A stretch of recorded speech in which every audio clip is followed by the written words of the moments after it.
Welcome to This Explainer. Today, we're jumping straight into something that, let's be honest, pretty much every family dreads: preparing a child for surgery or a major hospital visit. It is an incredibly stressful situation, right? But the good news is, the clinical data actually gives us a very clear, evidence-based roadmap to make the whole ordeal significantly easier for everyone involved. So let's dive right in by challenging a really common assumption. If you ask parents what they think their child is most afraid of before an operation, almost all of us say the exact same thing: the physical pain. I mean, it makes sense, but the research points to a completely different culprit. Believe it or not, it actually isn't the physical pain that kids fear the most. The grounding research uses this absolutely brilliant analogy to explain what's really going on. Imagine being handed a storybook, but the middle pages are just ripped right out, and someone looks at you and simply says, "Hey, don't worry about those missing pages." Children literally cannot picture what happens between walking through the hospital doors and waking up in recovery. So their active imagination naturally fills in those gaps. And because they're in a strange, hyper-clinical environment, well, it usually fills those gaps in badly. So the crucial takeaway here is that it's the unknown sequence of events that acts as the true villain.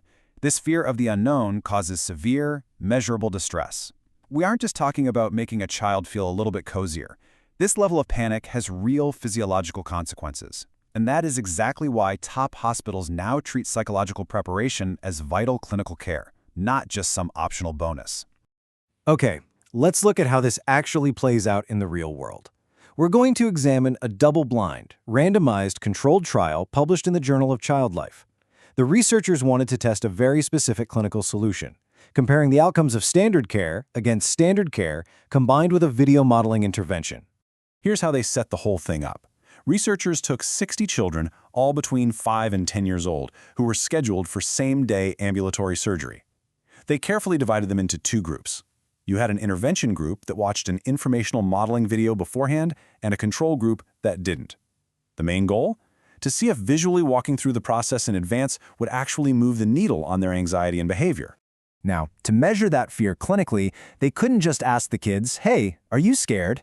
Instead, they used something called the Children's Fear Scale. It's this highly effective, developmentally appropriate tool where kids could just point to a face that matched their internal feelings. It ranges from 0 all the way to maximum fear. And they use this exact same scale to track anxiety in both the patients and their parents. And guys, the results were genuinely striking. On the actual day of surgery, which is obviously the moment of highest tension, the children who had watched the preparation video had significantly lower fear scores. The control group averaged a 1.83 on the scale, whereas the video intervention group dropped all the way down to a 0.97.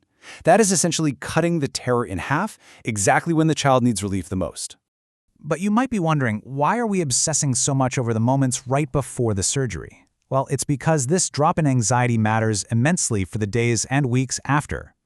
Clinical data clearly shows that kids who go into a procedure highly distressed have a much harder recovery once they finally get home. The trauma of the induction translates directly into their home life. To put that into perspective, the source data notes that a whopping 75% of children undergoing surgery can experience significant pre-operative fear, and a staggering 75% also experience subsequent regressive post-operative behaviors.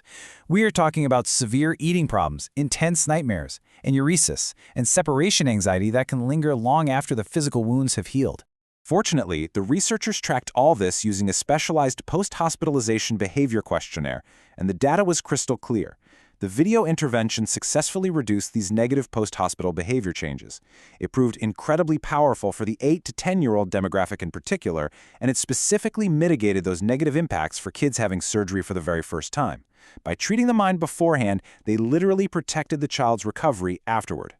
All right, so based on this incredibly robust evidence, what are the actionable steps we can take? First off, deliver the preparation well in advance, definitely not in the car ride on the way to the hospital. Second, always ask for a dedicated child life or play specialist. I mean, their entire profession is built around achieving this exact clinical outcome. And third, utilize those hospital-provided animated or modeling videos to visually demystify the whole process. When you're doing this prep work at home, you have got to walk them through the exact sequence, step by step, in order.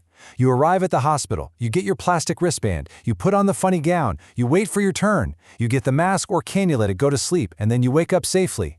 Do not skip the uncomfortable parts. Children cope with a known, unpleasant step far better than a terrifying unknown one. But, and this is a massive but, despite all of this wonderful clinical preparation, the narrative in the research builds to a very specific twist. There is one major variable that can absolutely undo all of your hard work in those final, critical seconds before the procedure. And that variable is your own face at the door. Yeah, the single biggest variable that spikes a child's distress right at the anesthesia room door is seeing a highly distressed parent saying goodbye. The study flat out confirmed that child and parent anxiety are significantly correlated. Children read parental anxiety directly, meaning if you've done all the prep work in the world but you are visibly terrified when it's time to finally let go of their hand, your child is going to read that emotion exactly when it counts the most. Preparing yourself isn't separate from preparing them, it's a vital, non-negotiable part of the exact same process. So, to protect both of you, keep this safety line in mind. Always tell the medical team in advance if your child has past medical trauma, because preparation can and absolutely should be adjusted. Don't hesitate to discuss pre-medication options to take the edge off the panic. And please, never attempt to diagnose or manage complex psychological trauma yourself. That is exactly what your medical team is there for. Which really brings us to the ultimate takeaway of this explainer. You now know the steps, you know the sequence, and you have seen the data. But fixing their fear of the missing pages is entirely impossible if you haven't first conquered your own. So the real question is, are you taking the time to prepare yourself so you can properly prepare your child?